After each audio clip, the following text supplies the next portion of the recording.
Fondation Kinalegu et nous.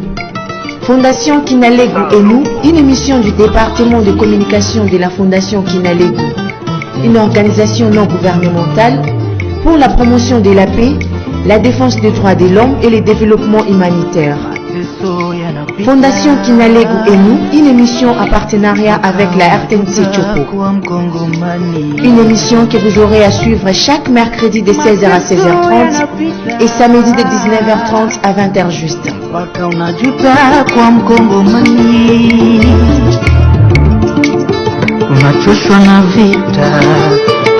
Bonjour chers auditeurs et auditrices de la chaîne officielle, la RTNC Kisangani, l'église au milieu du village. Bienvenue à l'écoute de votre émission Fondation Kinalegu et nous. Nous sommes très heureux de vous savoir nombreux à l'écoute de cette émission, la première à la radio du peuple. Cette tranche d'émission conçue et présentée par la grande équipe du département de communication de la Fondation Kinalegu. À l'animation ce jour, votre humble servante Godlivo Mondo, Anselme Massoua à la co-animation. Anselme, bonjour. Bonjour. Et nous avons également Rachel Lizengue. Rachel, bonjour. Bonjour madame. Dans ce premier numéro, nous recevons comme invité le secrétaire général de la Fondation Kinalegu, Monsieur Willy Mugisa, à qui nous disons également bonjour. Bonjour. Notre émission d'aujourd'hui sera consacrée à la présentation de la Fondation Kinalegu. La Fondation Kinalegu est une organisation non gouvernementale pour la promotion de la paix, la défense des droits humains et le développement humanitaire. Cette ONG est nouvellement implantée dans la ville de Kisangani, chef-lieu de la province de la Chopo, et je sais que la plupart se posent déjà la question de savoir c'est quoi la mission de cette fondation, ses objectifs et surtout ses projets de réalisation. Vous aurez certainement les réponses à toutes ces préoccupations dans un instant. Il est temps pour nous de vous parler de l'initiateur de la Fondation Kinalegu, qui n'est autre que le feu abbé Benoît Kinalegu de Réseau Mémoire. Il fut prêtre du diocèse de Dungu de Rouma. Nous sommes là dans les Hauts-Touélé. Découvrons ensemble ce célèbre abbé dans ces mini-portraits présentés par Rachel Lizengue. Que nous confirment les sources ecclésiastiques. C'était un prêtre modèle et engagé autant pour l'église catholique que pour leur communauté. Son plus grand œuvre était la création d'un centre pour les enfants qui ont été enlevés par les rebelles de la LRA et forcés à devenir esclaves sexuels ou combattants. Avec son sourire chaleureux et sa nature optimiste, l'abbé Kinalegu a aidé ses enfants à reconstruire leur vie en les intégrant dans leur communauté. C'est comme ça que Ida Sayer, chercheuse enseignante à Human Rights Watch, déclare que Monsieur l'abbé Kinalegu a été un pilier sur lequel les nombreuses familles et victimes de LRA pouvaient s'appuyer lors des périodes les plus sombres. Quant à ces nombreuses réalisations, on doit à Benoît Kinalegu la mise en œuvre d'un réseau d'alerte précoce pour signaler toute activité suspecte de la LRA par radio, la mise en place d'un centre de réadaptation pour aider les enfants les plus traumatisés qui se sont échappés de la LRA et qui ont besoin de retrouver leur famille et retourner à une vie normale. En 2010, il fut l'un des artisans principaux de l'adoption de LRA des armements interne Uganda Recovery Act de l'administration Obama. En 2012, il reçoit le prix Alison des Forges, prix décerné par Human Rights Watch pour son engagement exceptionnel en faveur des droits humains. Ce prêtre congolais est directeur de la commission diocésaine Justice et Paix de Dungu de Rouma, comme je l'ai dit, avait dénoncé des exactions et kidnappings perpétrés par les éléments de la LRA dans l'ex-Grande Orientale. Sa disparition ne devra pas mettre un terme à ses bonnes œuvres. C'est comme ça que son jeune frère, Floratin Kinalegu Guinée, a pensé à la pérennisation de cette vision à travers la Fondation Kinalegu, prix Alison des Forges 2012, avec comme devise paix, développement et les actions humanitaires, PDH en sigle. C'est lui qui assume bel et bien la présidence de la Fondation Kinalegu. Très préoccupé par l'intensification et la persistance des atrocités graves et des exactions d'hommes en armes qui sévissent ces derniers mois à l'est de la République. C'était là un petit profil de l'initiateur de la Fondation Kinalegu. Et comme vous avez suivi, cette vision est aujourd'hui pérennisée par la grande équipe de la Fondation Kinalegu, présidée par son jeune frère, je cite, l'homme de Dieu Florentin Kinalegu, que vous aurez également à découvrir prochainement.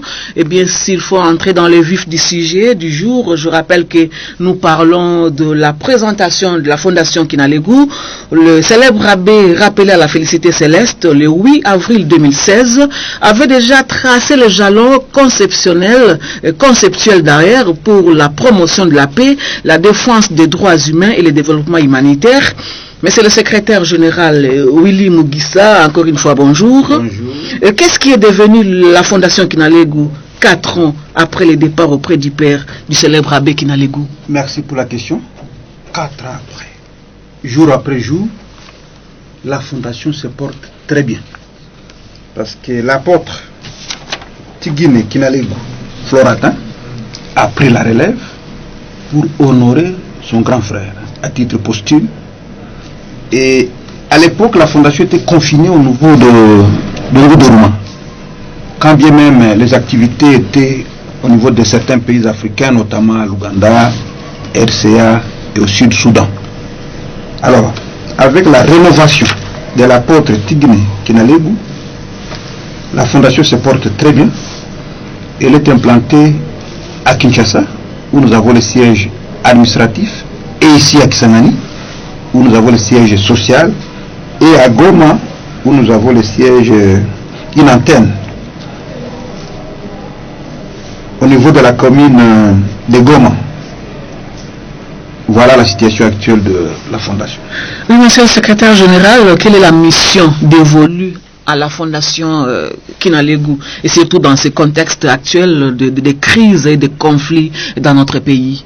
Vous savez, depuis un certain temps, l'Est du pays et la partie nord-est sont confrontés à des crises chroniques qui durent d'il y a plus de 20 ans. Voilà pourquoi notre attention est focalisée sur la situation sécuritaire de l'Est. À part la situation sécuritaire, nous nous battons pour restaurer la paix dans les institutions de la République, par un dialogue sincère, par le pardon, par la réconciliation. Donc, sans la paix, on ne peut jamais parler du développement dans notre pays. Donc, c'est la paix qui constitue le gage du développement. Mais aussi, la Fondation intervient sur le plan holistique et humanitaire. Donc nous voyons le problème sur tous les aspects de la vie. Et nous comptons apporter notre assistance, notre appui aux victimes des atrocités de l'Est par la dénonciation des exactions et crimes contre l'humanité. Eh bien, s'il faut parler des domaines d'intervention de la Fondation Kinalegu. Donc parmi les domaines d'intervention, à part le secteur humanitaire et sécuritaire, nous intervenons dans les domaines de l'environnement, dans les domaines socio-économiques de base, dans les domaines de la santé et dans tant d'autres domaines pour la promotion de l'homme et de tout homme. Donc ici nous intervenons en tant qu'une fondation dans plusieurs domaines à la fois. Eh bien, s'il faut revenir sur la réalisation de l'initiateur de la Fondation Kinalegu, pérennisée aujourd'hui, comme je l'ai dit tantôt, par la nouvelle équipe dirigeante conduite par l'homme de Dieu Florentin Kinalegu, avec Anselme Massoua, ancien journaliste de Radio Okapi et membre du département de communication de la Fondation Kinalegu. Anselme, vous avez travaillé plusieurs années avec l'abbé Benoît Kinalegu. Qu'est-ce que vous avez retenu de cet abbé et surtout ses interventions sur terrain? Merci pour cette question. Je tiens d'abord à signaler l'opinion que j'ai travaillé avec M. l'abbé Kinalegu. À l'époque, il était président de la commission justice et paix du diocèse de Dungu, CDJP, donc commission diocésaine justice et paix du diocèse de Dungu Doruma dans le territoire du Haut-Touélé. Une partie aussi du territoire de Bazuélé faisait partie de cette commission, donc fait partie du diocèse de Dungu Doruma. De 2009 à 2011, j'ai partagé tant de choses avec M. l'abbé Benoît Kinalego. D'abord, M. l'abbé, quant à ses réalisations, il a réussi à créer des réseaux d'alerte précoce dans les sièges de sociétés civiles des territoires de Niangara, Dungu, Ouatta et Faradjo. Vous savez que la province du Haut-Uélé a 6 territoires, mais les 4 territoires les plus affectés par les incursions, les kidnappings, les tueries, les pillages de la LRA, c'était les 4 provinces, les territoires que je venais de citer, Niangara, Dungu, Ouatta et Faradje. Alors, dans chaque territoire, chacun de ces 4 territoires était doté de 6 radios. Donc, chaque territoire avait 6 radiophonies pour alerter les autorités dans les incursions, tueries, kidnapping et pillages de biens, vivre comme non vivre. Toutes ces alertes, Madame Godelive parvenait à Benoît Kinalego, qui les mettait à la disposition des autorités militaires et politico-administratives. Chaque matin, Madame Benoît Kinalego, chaque matin, midi et soir, était devant sa radiophonie pour recueillir les alertes, les situations macabres que traversaient les populations de tous ces territoires que je venais de citer. Abbé Kinalego participait aux réunions des task force. Réunions de task force, c'est les regroupements justement des ONG internationales et nationales ainsi que des agences des Nations Unies au niveau de Dungu pour essayer un peu d'évaluer la situation sécuritaire de la région. Il participait, c'est lui, disons-le, qui fournissait beaucoup d'informations quant à la situation sécuritaire, puisque chaque matin, il recueillait les alertes du territoire. À la réunion de 10h, 11h, qui allait même jusqu'à 12h, il mettait à la disposition des task force toutes ces informations, toutes ces tueries, tous ces kidnappings, tous ces pillages que subissait la population dans les territoires. Abbé Kinalego avait réussi aussi à créer un centre de prise en charge des enfants victimes de la LRA, surtout les enfants qui se sont échappés des mains de la LRA. Ce n'était pas facile aussi de prendre ces enfants en charge. Il les scolarisait et même les nourrissait.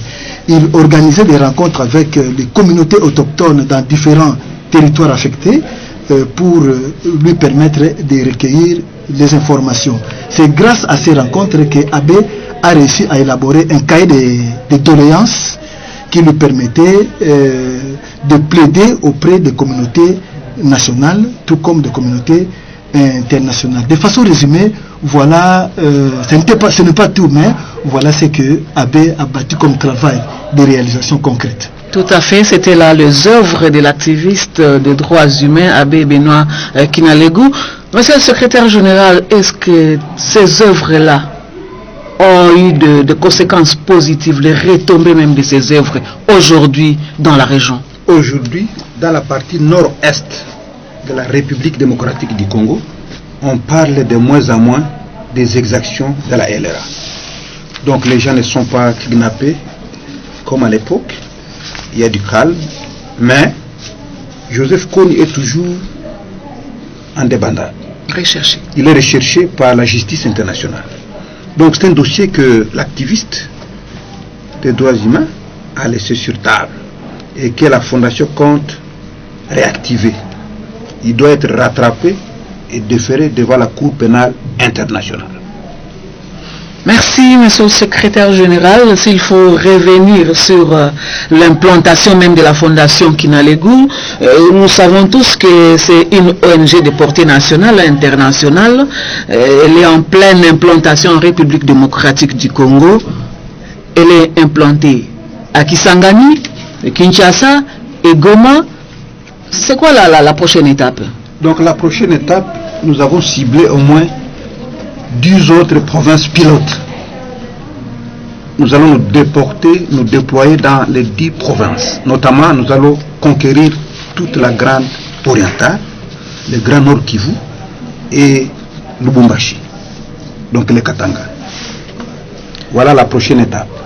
Voilà, le Katanga, toute la province orientale, eh bien c'est une bonne chose, pourquoi pas aussi aller en dehors de la RDC. L'abbé Kinalego a été désigné le 15 août 2012 à New York comme récipiendaire du prestigieux prix Allison de Forges, décerné par Human Rights Watch. Qu'est-ce qui a motivé cette désignation? Donc, l'abbé, vous avez suivi ses œuvres. Donc, c'était un homme exceptionnel qui avait consacré toute sa vie pour que les autres Congolais puissent vivre dans un monde sans exaction. Voilà pourquoi il a plu à la communauté internationale, et après la présentation de son rapport devant le Congrès américain pour qu'on lui décerne ce prix Allison de Forges. C'était en 2012. Donc, qui est Allison de Forges? C'est une dame d'origine américaine qui avait longtemps travaillé pour la paix dans la région des Grands Lacs. Alors, tous les activistes africains qui se distinguent dans leur façon de travailler gagnent ces prix-là. C'est pourquoi l'abbé est bénéficiaire. Donc, il est parmi les nominés de ces prix-là, le prix Allison de Forges, décerné par Human Rights Watch, qui a salué son courage, et on l'a mis parmi les personnes qui ont consacré leur vie, qui étaient mises en danger pour la protection et la dignité et les droits d'autrui. Voilà ce qu'on peut dire par rapport à ces prix-là. Ah oui, monsieur le secrétaire général, qu'est-ce que le Congolais peuvent attendre aujourd'hui de la Fondation Kinalegu? C'est une belle question. Donc les Congolais peuvent attendre de la Fondation la défense et la promotion de leurs droits, notamment celles liées aux vulnérables, aux femmes et aux enfants. Si vous voyez le logo de la Fondation, vous voyez une femme qui est soutenue sur une main, c'est ça la Fondation. Et au-dessus, vous voyez une double protection, tant au niveau national que provincial, international. Nous avons aussi le soutien des victimes d'abus sous toutes leurs formes et la préservation des libertés individuelles et collectives. Nous avons aussi la traduction en justice de tous les coupables de violations des droits de l'homme, notamment le cas du commandant Joseph Kony, qui est toujours recherché, et notre département de justice s'active pour que ces dossiers soient réactivés au niveau de la Cour pénale internationale. Et nous faisons aussi appel au gouvernement, face à ses responsabilités, aux acteurs politiques, pour qu'ils mettent fin aux pratiques qui violent les droits humains et pour qu'ils se plient aux normes de droit international, mais aussi et surtout encourager le public congolais et la communauté internationale à s'engager en faveur de la défense des droits humains pour tous. La Fondation Kinalegu avait aussi initié un plan de sortie des crises avec ce que nous vivons aujourd'hui dans la province de la Chopo, avec les deux premières institutions, si vous pouvez nous en parler. Bon, on ne peut pas dévoiler les secrets ou bien les contenus de ce plan ici. Le plan était déposé bel et bien, et au niveau de l'Assemblée provinciale, et au niveau du gouvernement provincial. Et en réceptionnant ce plan-là, tout le monde était content. Alors nous attendons la réaction de ces deux grandes autorités qui engagent la province orientale, pour que nous puissions mettre en branle toutes nos stratégies. Voilà, monsieur le secrétaire général, tantôt vous venez de dire que vous allez mettre toutes les batteries en marche pour suivre les auteurs de toutes ces exactions.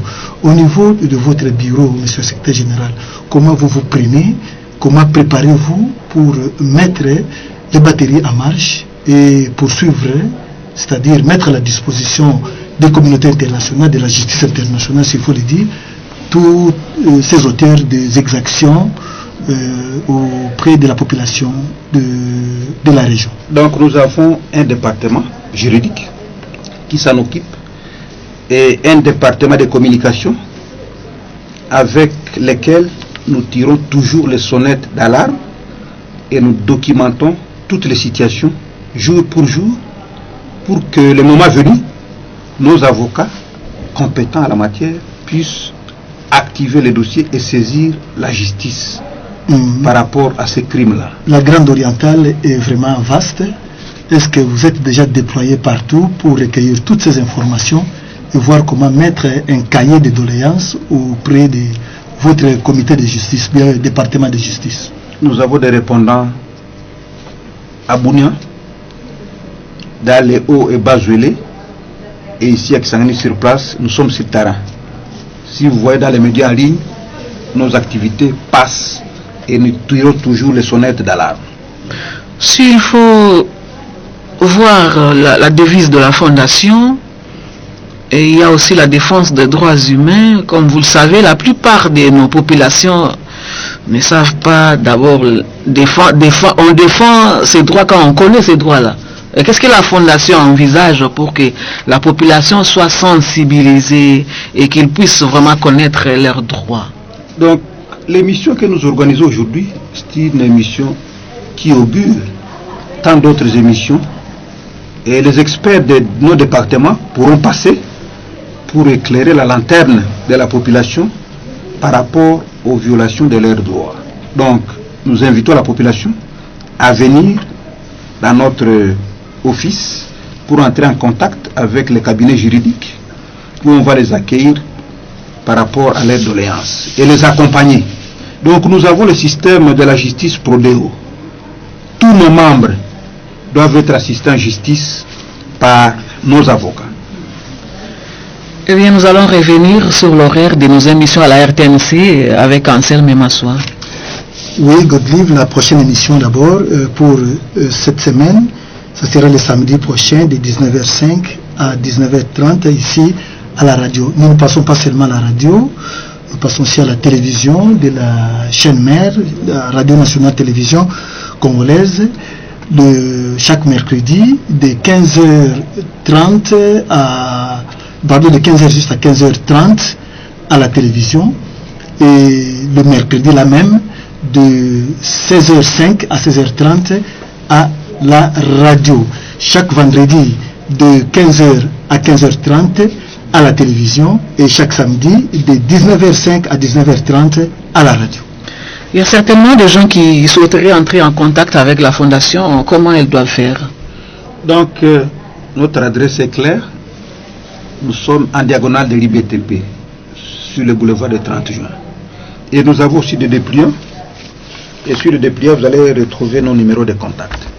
Ils peuvent passer à la fondation et entrer en possession avec nos contacts. Merci beaucoup, chers auditeurs et auditrices de la chaîne mère, la RTNC. Nous sommes arrivés au terme de notre émission. Chers auditeurs, merci de l'avoir suivi. Nous remercions à notre invité, M. Willy Mugisa, secrétaire général de la Fondation Kinalegu. M. Willy, merci beaucoup de votre disponibilité. Eh bien, nous disons également merci beaucoup à vous qui êtes devant vos postes de radio pour nous suivre. Eh bien, merci aussi à notre équipe technique tenue de main de maître par Papi Issia. Nous disons également merci au directeur provincial de la RTNC, M. Marc César Locaté, qui nous a cédé cet espace pour vous informer sur les activités de la Fondation. Eh bien, nous allons encore dire merci à l'équipe de la Société Divine Grâce, et nous allons voir là M. Floratin Kinalegu, et pourquoi pas Eddie Peleke, Séraphin Ngoga, sans oublier la chef d'antenne Ouagou Andia qui nous suit d'ailleurs en ce moment. Merci de nous avoir suivis et bonne suite de programme sur la RTNC. Bye bye.